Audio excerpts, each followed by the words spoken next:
You're watching Newsday TV. Thanks for joining us. I'm Ken Bufa. The man accused of killing his parents at a popular Plain Edge deli has pleaded not guilty, even though authorities say he confessed to the crime. Prosecutors say 30-year-old Vito D'Ambrosio repeatedly admitted to the killings and told police he thought the Lord was talking to him. Authorities say he cut the throats of his parents, Antonio D'Ambrosio and Angela Plisano, at the A&A Deli last month. These people, by all accounts, were just a loving, incredible couple that took care of the neighborhood where they had their local deli. Took care of everybody who came in. You know, if you came in and maybe forgot your wallet one day, Angela would say, just pay me next time. We're told D'Ambrosio was estranged from his family after being charged in domestic incident with a sibling in November. And one person was rushed to the hospital after a crash involving a school bus in Hicksville. Police say the motorcyclist was seriously injured after colliding with this school bus you see here. It happened just before 7:30 this morning on Old Country Road near Jerusalem Avenue. No word yet on whether there were kids on the bus at the time. And a Freeport pastor who's also a Grammy-winning gospel singer is accused of sexually abusing a personal assistant. A lawsuit claims 66-year-old Donnie McClurkin abused the man between 2003 and 2015 under the ruse of gay conversion therapy. McClurkin's attorney says the accusations are categorically false. No criminal charges have been filed. And family and friends are remembering a former high school football star. 40-year-old Matt Albanese was an all-Long Island linebacker at Farmingdale High School. He died last month while delivering mail on his route in Belmore. An autopsy found he died from coronary artery disease. He leaves behind a wife and 2 young sons. And the doors have closed at the Red Apple Diner in Lynbrook. The eatery on Sunrise Highway opened in 2022 as the successor to the Lynbrook Diner, which closed in 2019. Newsday has reported on the challenges diners face, like competition from quick service change and fewer people eating during late night hours. All right, let's take a quick look at tomorrow's weather, shall we, to see if it's going to be any warmer. It felt pretty nice outside today. Tomorrow, it's going to be slightly warmer temps, near 50s by 3 o'clock, but we will have those clouds overhead. Of course, we'll have that 7-day forecast for you later in the broadcast.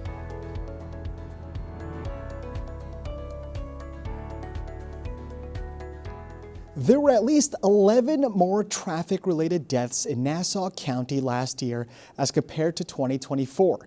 Now that's according to our Dangerous Roads investigative series. Newsday transportation reporter Peter Gill tells us why.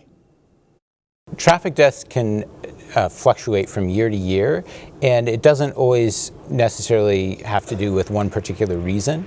But a few years ago we had the pandemic, roads opened up with less people on the roads, more people were speeding, more aggressive driving went on. We've been looking at various reasons why on Long Island we have a higher fatality rate than the rest of the state, and that includes things like, well, we drive more than the average New Yorker here. There are often old road designs that can put pedestrians and bicyclists at risk. And then we've found that there's lower ticketing rates by police for dangerous driving behaviors, especially in Suffolk County. Now, for more on Long Island's dangerous roads, make sure to go to Newsday.com.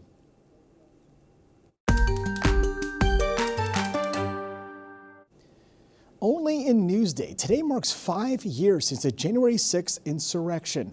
Newsday's federal government reporter Billy House was inside the Capitol that day and shares what he remembers. I happened to be trailing the top security guy for the House in the hallways when he suddenly screamed into his phone, "Hold the line, make sure we secure the building."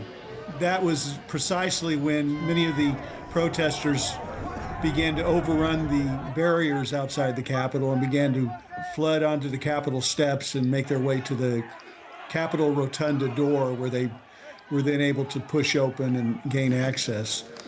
Before they did that, I was, though, grabbed by police officers in the Capitol and forced into the House chamber, which they thought was a safe place. But turns out both the chambers, both the Senate and House chambers, were themselves kind of attacked by protesters after they got into the Capitol. Glass was smashed, doors were pounded, police officers had to draw guns in front of us and push desks in front of the doors. And still, then we heard a loud pop behind us, and that was when one of the protesters was shot and died from her gun wounds. Now you can read more about this story. Go to Newsday.com, click Get More below the Newsday TV video box.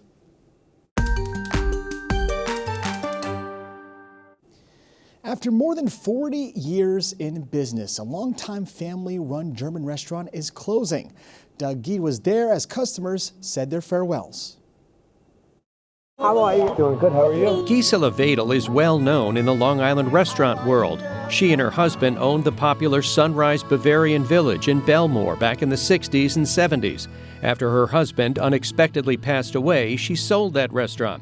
She eventually remarried and bought property on Belmore Avenue, where her family built a new German restaurant from the ground up. I put like a ring, some jewelry in the foundation before the cement was being poured for good luck. And the Oak Chalet certainly enjoyed good fortune, becoming an extremely popular spot for people seeking authentic German food. And they come in, they go, oh, wow, I feel like I'm family. Everyone, when we walk in, it's like, oh yeah, it's my grandma sat you guys, and now I'm gonna bring you the food. My grandpa did all the butchering, the cooking, he built the tables. But last February, Gisela suffered the death of her second husband, Dieter. When he passed away, one of the things he did tell me, he said, Schatz, sell it. It's too much for you to handle, and he's right. So after 44 years, the first weekend in January became the last time that food and drink would flow from the Oak Chalet. Here we go, guys. Gisela's daughter Sue says it was an emotional roller coaster ever since the decision was made to close. Every day is like a wedding and a funeral. That's the only way I could describe it. We're getting letters, phone calls. People have come in from California, from Florida, all over to say their goodbyes to us. Along with the food and the people, it's the atmosphere that everyone raves about. As soon as you walk in the door, the collection of beer steins, the antique chairs, their famous fireplace. And you got to check out the chairs. These are all hand-carved Bavarian chairs with a heart in them, some of them more than 100 years old. It's the place my husband and I came for every anniversary, every birthday. The atmosphere is just so real and everything. I just gonna miss it so much. We had a good run, 44 years. I mean, how many restaurants could say they lasted 44 years? So after tens of thousands of servings of schnitzel and strudel, sauerbraten and sauerkraut, another landmark German restaurant on Long Island has closed its doors. As for 84-year-old Gisela, she says she's looking forward to enjoying retirement, but admits it's hard to let go of the restaurant. It's Dennis and my baby.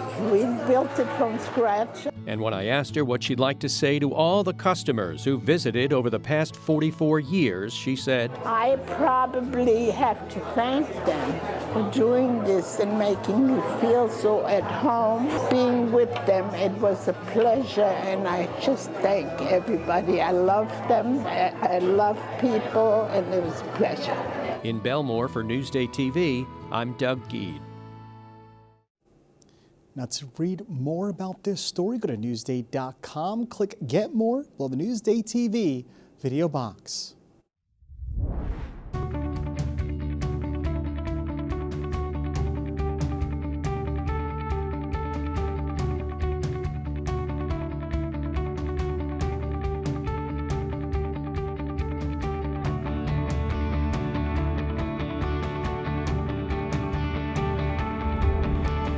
All right, let's take a closer look at your 7-day forecast. So tomorrow we're reaching 48 degrees, but we will have those clouds overhead. 49 on Friday, but we're dealing with showers both Friday and Saturday. Next week, we're going to have some more sun. Temps will be 45 on Tuesday, so slightly warmer than what we're used to this last week. Long Island weather is brought to you by PTRC. Now, for more on the stories you've seen here today, head over to Newsday.com. Click Get More below the Newsday TV video box. I'm Ken Bufa. More news coming up.